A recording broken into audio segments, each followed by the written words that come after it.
Hi, welcome to the Chad Bozarth Show. Thanks for listening.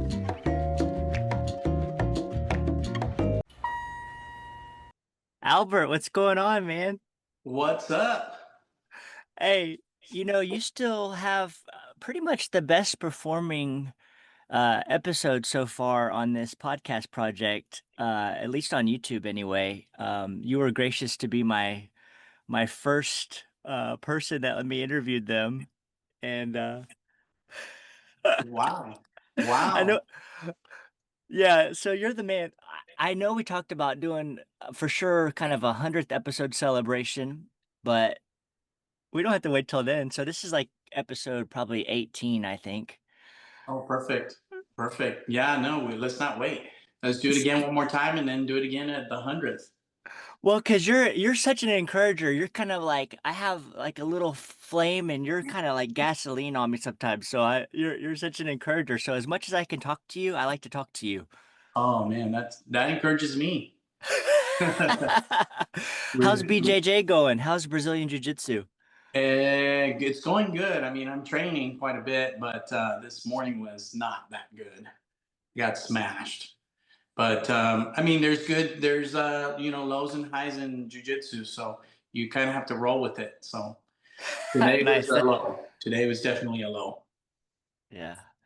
Well, that's what I wanted to ask you because growing up, I played quite a bit of organized sports like baseball and basketball, and I loved that, even if it was like little league or a small school, and I loved that. But now as I get older, I know I probably need to exercise more than ever, but I have trouble getting motivated. So, in your kind of journey with Brazilian Jiu-Jitsu, is there like a goal that you have in mind that you want to get to that keeps you going, or how do you stay motivated to keep going? Man, you know, there was a few years ago that I remember a specific day that I decided, I just said, I verbally said, I'm not going to go. I'm not going to go. Really? But physically, I was packing my stuff to go. And there was a disconnect there because I had created such a habit. Like at this time, I get ready for jujitsu or I'm going to be late. Mm. And so I got my stuff going, packed, and I put them in the car and I started driving. And mentally, I said, I'm not going. And and then I realized, like, what am I doing? I am going. And I mean, I know it sounds strange, but my mind said no, but the habits kept me going. And so I was training. When I started, I was training 3 times a week, and then I went down to 2 times a week for years, just for scheduling and stuff. I'm in a new gym, probably about 3 months now, and I train early in the morning, not super early, but 9 a.m.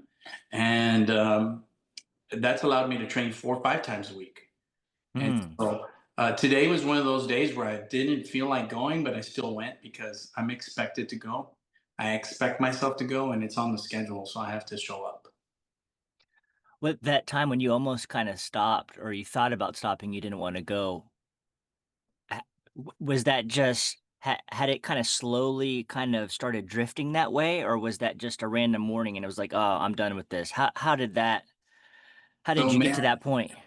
you know, I don't know exactly back then, but I will speak to what happened today. Like, I really lost pretty bad to somebody that I thought I should probably beat. And Mm. um, the thought crossed my mind, like, the questions, the imposter syndrome creeps in. Mm. Should I be doing this? Man, I'm 50 years old. Should I be doing this?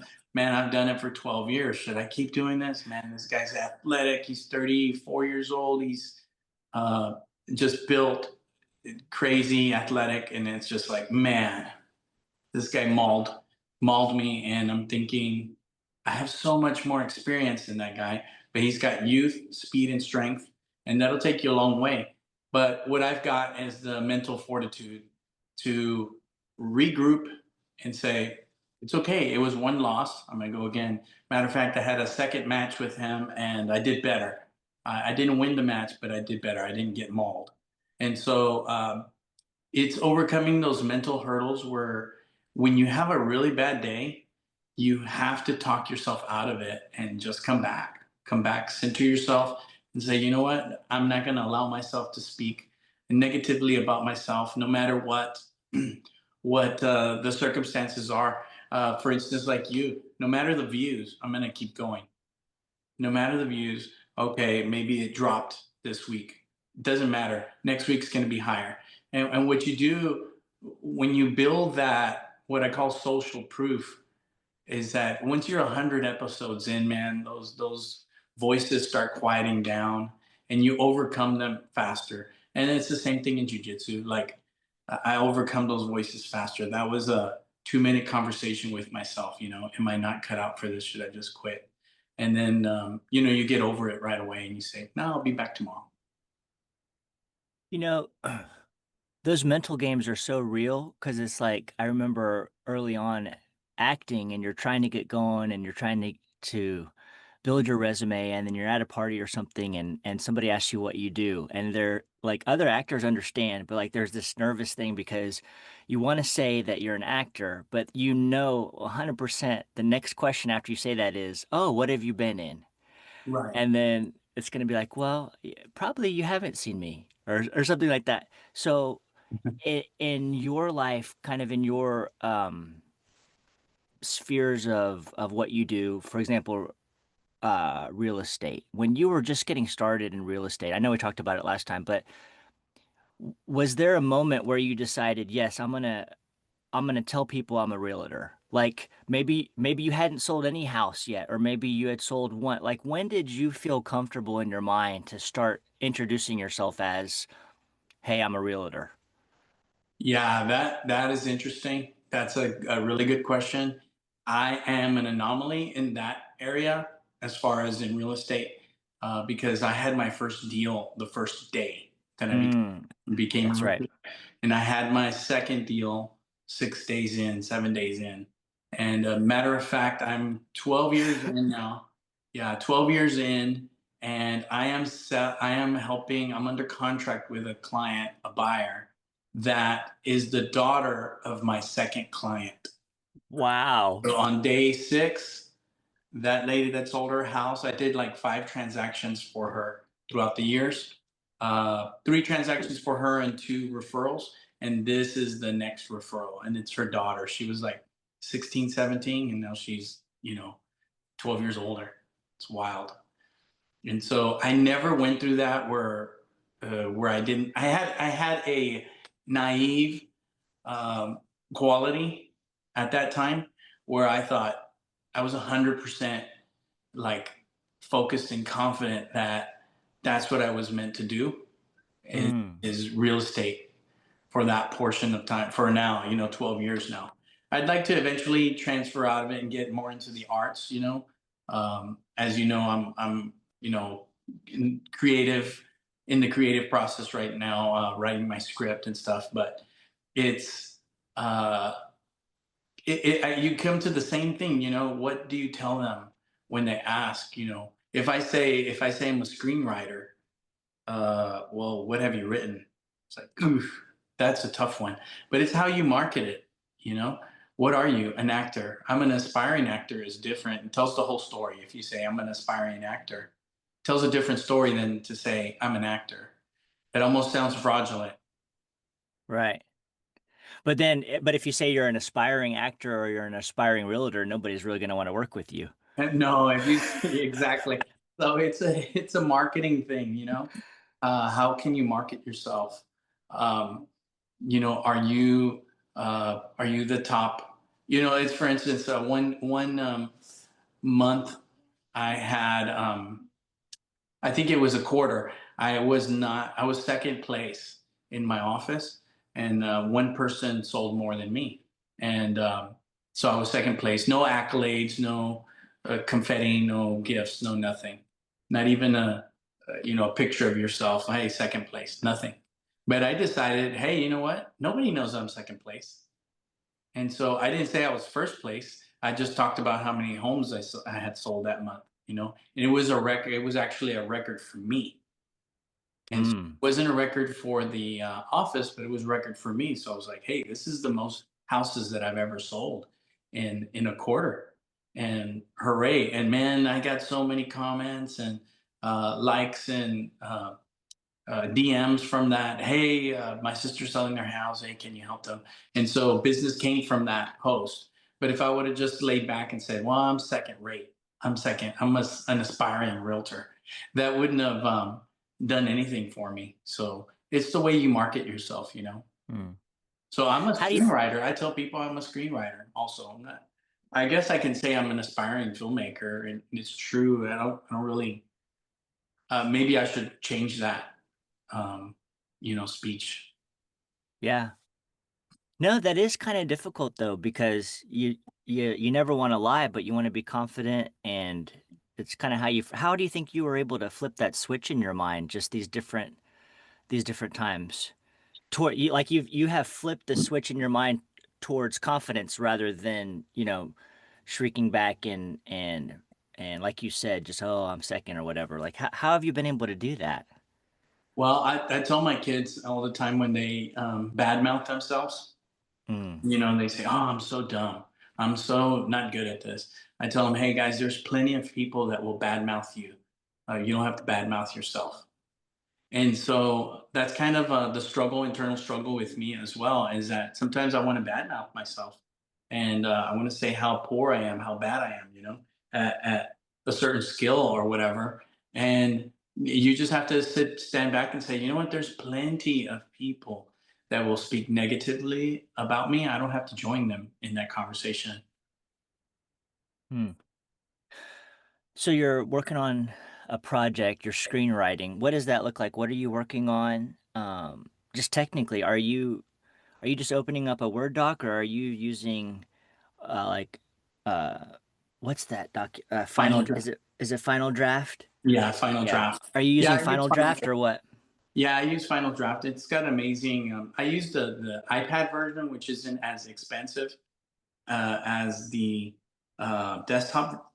Excuse me, the desktop version. The desktop version, it has a lot of tools that you can use towards production and stuff, actual production. But that's what I use mainly is Final Cut. I'm sorry, Final Draft.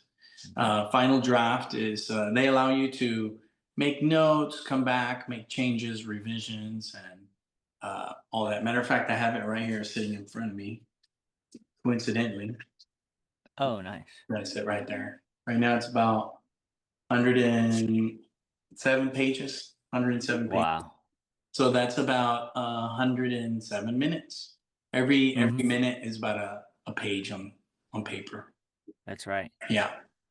So what's your goal with that? What are you thinking? Are you in a place where you're ready to share yet, Yeah, or? no, for sure. It's a jujitsu movie. It's a family film, and it's what I tell people is you could pick up your jujitsu class, your kids class, and take them to the movie without fear of bad language or anything. It's stuff that they normally see at a jujitsu class.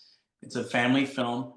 There's a couple, I'm sure, scary moments for young kids, but it's basically a Rocky movie, like Rocky Balboa, but jujitsu style, and not so serious. It's quirky, it's campy, it's fun. There's been a jujitsu movie done before called Red Belt by Mm. a guy David Mamet. Have you ever heard of it? No, I've heard of him, but I've not seen it. David Mamet is an incredible, incredible writer, Mm. and I'm not in that uh, at that level at all. I But think is isn't he? Sorry to interrupt you.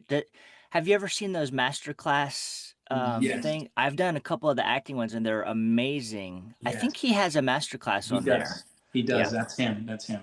So he's amazing. So and I say I'm not in his same level because of what I'm about to say because I love most of his movies, but Red Belt it did not represent what jujitsu truly is.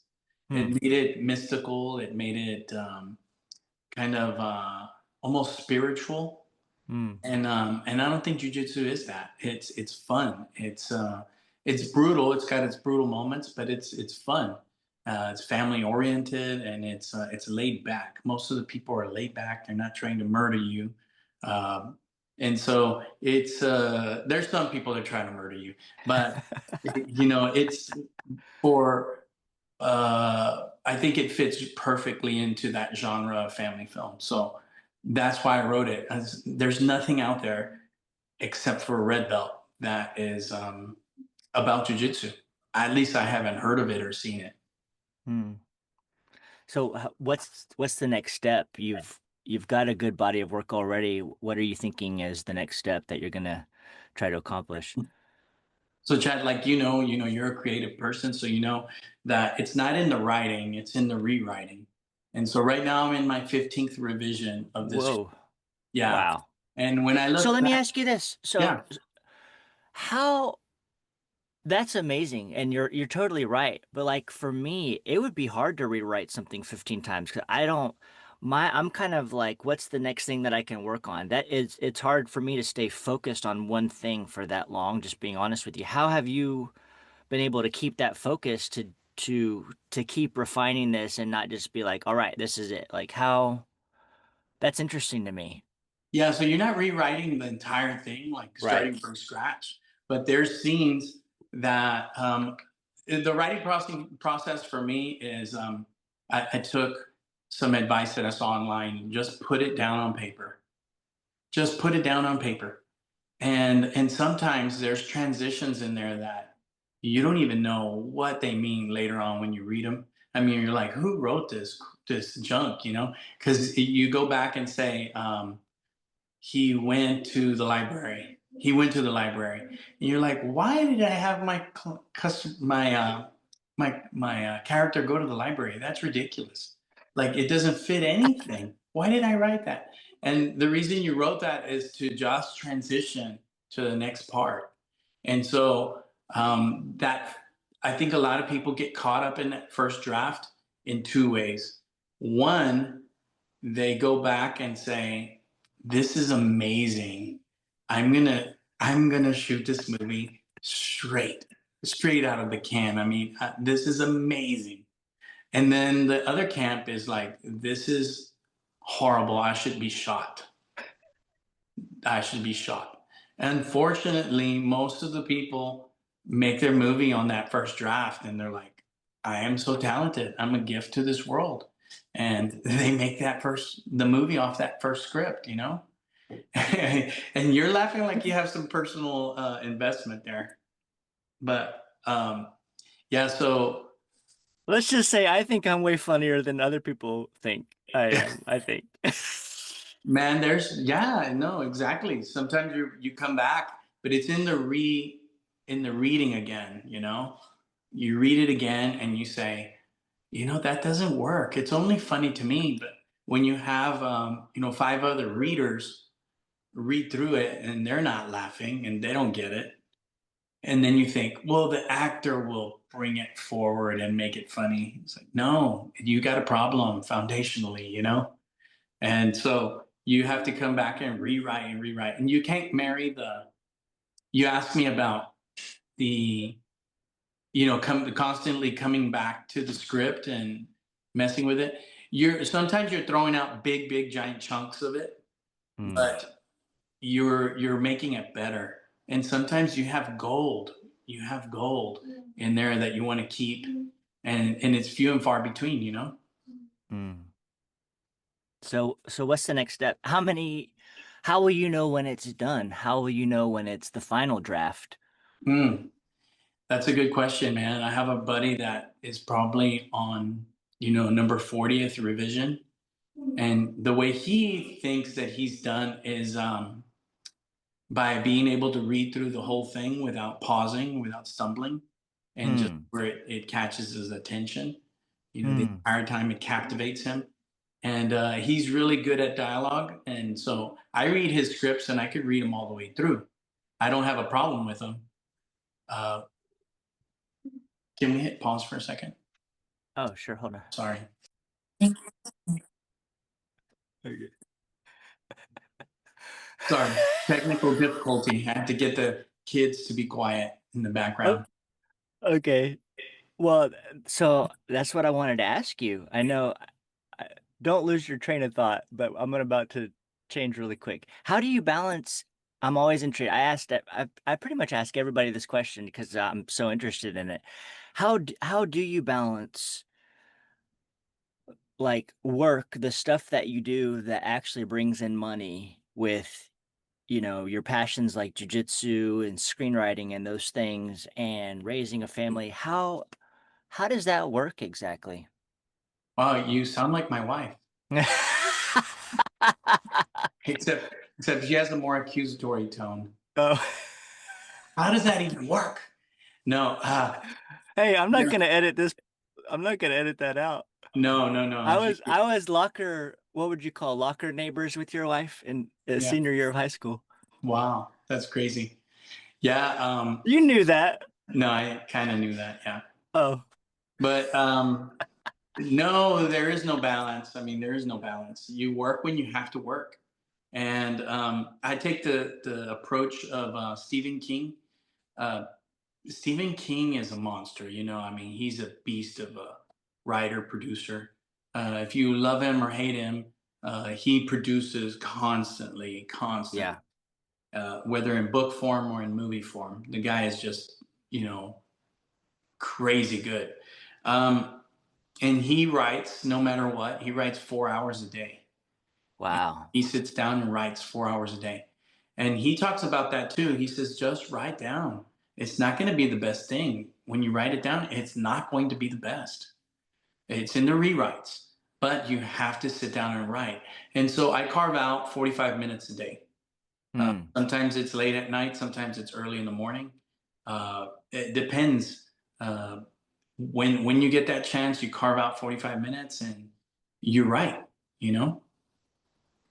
That's Hmm. that's the easy the easy answer to that is you have to schedule it. Hmm. Okay, that makes sense. So we were talking about how we know when it's the final draft and kind of what are the next steps. Yeah, so I was saying my friend, believes that when you can read through the whole thing and not get distracted, and you have a final draft. For me, I think once I go through and every single moment, like not just one act, like you can get the one act or the first act, the second act, or the third act to move, and you kind of have the general A to Z uh, progression, but it's harder to get that progression in one scene. And Hmm. you can go back and read a scene, and if it doesn't move you forward in the story, if it doesn't reveal something or put pressure on the characters, then that scene needs to be cut. Hmm. It's not revealing something about their past or their future or their present, then it needs to be cut. It has to be relevant. And so I think that once I get through the whole movie, through the whole script, and say, okay, I'm solid all the way through, then I think after that is just polishing, Hmm. and word, what is it called? Spell checking. Yeah. I almost said I'm anorexic, not anorexic. I'm dyslexic. Hmm. And so Wow. there's a big difference between anorexia and dyslexia. I don't know if you knew that, Yeah, but I am definitely. dyslexic. And so I'll write some stuff on there that's like ridiculous. And sometimes I go back and catch it. The word who and how is one of my kind of go to mistakes. I'll go Hmm. in there and write who instead of how. And so Hmm. it's a struggle, but that's why you get it proofread and get it all checked out and squared away. Because if a professional reader gets a hold of your script, are you familiar with the coverage process? No. No. So it's when you have a so-called finished script and you turn it in for coverage. You're basically hiring a professional reader, somebody in the industry, to go through it and to just tear it apart. And so Hmm. they basically grade it. Hmm. And once you're there, if there's a typo, and they're just going to put it down. I mean, they just see you as so unprofessional, and not qualified. So Mm. they're just going to put it down and just disregard your script, unfortunately. So I did coverage early on, I think in version 5.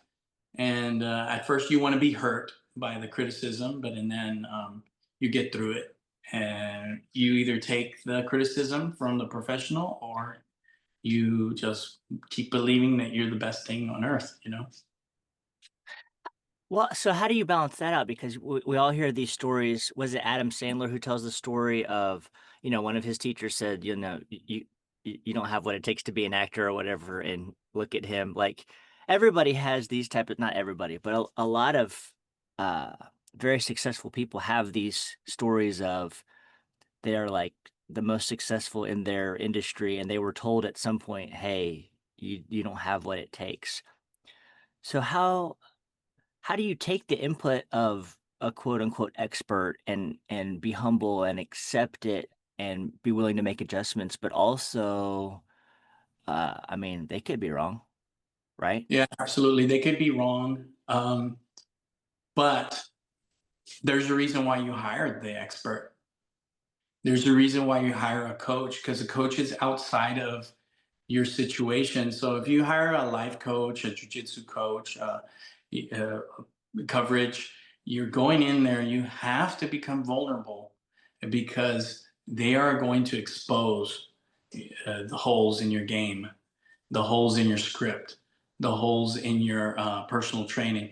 Whatever it is, they're going to expose it. So you have to go in there humbly and say, okay, I'm open to it and be objective. Try to be objective because, I mean, after all, that script is your baby. If it's a life coach, they're poking right at your inconsistencies, your weaknesses. They're poking right at it, man. But at the end of the day, you paid them for that. And so there's people that will just forego coverage and say, no, I'm not going to get coverage. I know what I'm doing. This is really good. And they go make their movie, you know? But coverage is very, very, uh, I think, essential. You have to get more pairs of eyes other than your friend. Because I know that if I sent it to, let's just say I sent it to you and you read it, you're going to come back and say, man, that was great, man. There was a couple parts where I was confused, but and then I'm going to explain those parts. Oh, okay, I get it. Even if you don't get it, because you're not going to want to hurt my feelings. Yeah. And so somebody that I pay, they're over there across the country. They really don't care about my feelings, and they're going to tell me exactly the truth as they see it. And so the balance is there. Uh, you know, at the same way that you don't marry an idea in your script, you don't marry the coverage either. You just balance it and say, okay, let me try to be as objective as I can and uh, figure this out, see what works Mm. and what doesn't, and move forward with from it. And then maybe hire a different coverage company next time. Mm. But if 5 people are telling you, hey brother, and maybe you should hang it up. Maybe you need 10 people, maybe you need to hear from 10 people. And so it's a balance, man. I mean, you can't take everything in. You have to have a filter to accept the constructive criticism and then just the negativity. I mean, look at, again, Rocky, Sylvester Stallone. Oh yeah. I mean, who would have thought that movie, would That's have made it? that's pretty much my favorite movie, honestly. Like I love so many things about that movie. You know how long it took him to write that movie? No. Apparently his first draft, 24 hours. Oh, I think I have heard that before. Yeah. Yeah, and I'm not sure how much it changed, but I'm pretty sure the actors, including himself, they were ad libbing quite a bit. So they had something very special, you know. Yeah. Oh, it's amazing. I love it. And we Well, always want to be that guy. We always want to be the Sylvester Stallone. We want to be up in their ranks, with Robert Rodriguez, Sylvester Stallone, Spielberg, and it's just like, guy, that's not always the truth. once in a while, somebody special comes around and they are that person. It's just you have to be open to criticism, constructive criticism. Yeah. Well, I can't wait to see where it goes. I know it's going to be amazing, and I can't wait to talk to you again when you're further down the path and see kind of what's materializing, and it'll be awesome. Yeah, man. So, Absolutely. Albert, thanks for talking to me again, man. Oh, I appreciate it, man. I'm honored that I'm your first guest and your 18th guest, and maybe the 55th guest, and then 100. Yeah, it's gonna be good. I appreciate you, man. Oh, thank you, man. Bye. Bye.